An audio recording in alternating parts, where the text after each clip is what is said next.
Le Parti démocratique panafricain PDP a tenu une conférence de presse ce 5 février 2020 à Lomé après une tournée visant à rassurer les fédérations dans 35 préfectures du Togo. Africa Talent TV vous propose l'essentiel dans cette interview d'Innocent Kagbara, président du dit parti.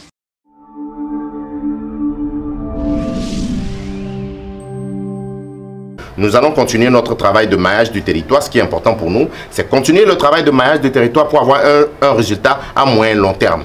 Le court terme ne nous intéresse pas. Avec notre expérience actuellement, ce que nous faisons maintenant, nous sommes à la recherche de la qualité, plus de la quantité. Nous voulons avoir un système qui puisse garantir l'éducation et la santé, afin que quand vous commencez par travailler, que vous puissiez payer l'État ou que vous allez faire un service civique. Et au niveau de la santé, que tout le monde soit soigné. C'est ça qui est important pour nous.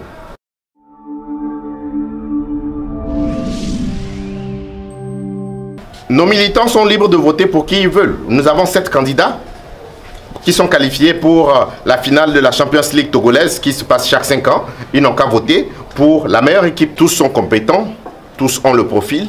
Il y en a qui ont plus de profil que d'autres. Mais ce qui est important pour nous, c'est le programme de société. Celui que nous devons voter, il doit avoir un programme de société. Il doit avoir véritablement un programme de société.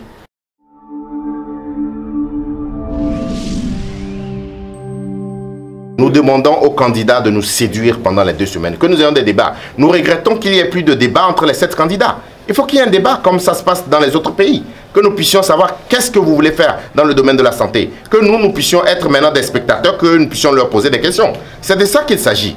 Et comme je le dis, ce qui est intéressant, au lendemain des élections, rien ne sera plus comme avant. Parce qu'il y a une nouvelle classe politique au Togo. Il y a une nouvelle classe qui est en train d'émerger. Et nous voulons faire les choses pour que nous puissions nous rassembler, que nous puissions diriger le pays ensemble.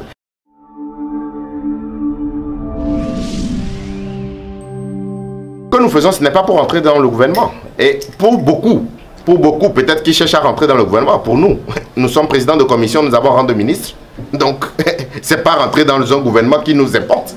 C'est qu'est-ce que nous devons faire pour que ce pays puisse se réconcilier, qu'on puisse rassembler les Togolais, pour qu'on puisse les faire rêver, un peu comme le Rwanda, que nous puissions, quand vous dites que vous êtes Togolais, vous êtes fiers d'être Togolais, parce que nous aimons ce pays.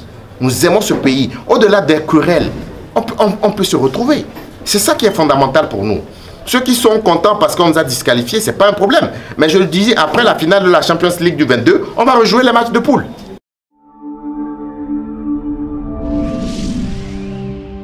Qu'ils puissent aller voter dans la paix, nous avons un pays qui est un beau pays. Quoi qu'on puisse dire sur ce pays, quand vous voyagez, vous revenez, c'est un beau pays que nous avons. C'est un patrimoine commun que nous devons préserver. Et nous voulons faire des élections pour que nous puissions plus nous retrouver au Ghana ou au Bénin. C'est l'essentiel de notre message. Et le prochain président doit prendre l'engagement d'assurer l'éducation et la santé pour tous.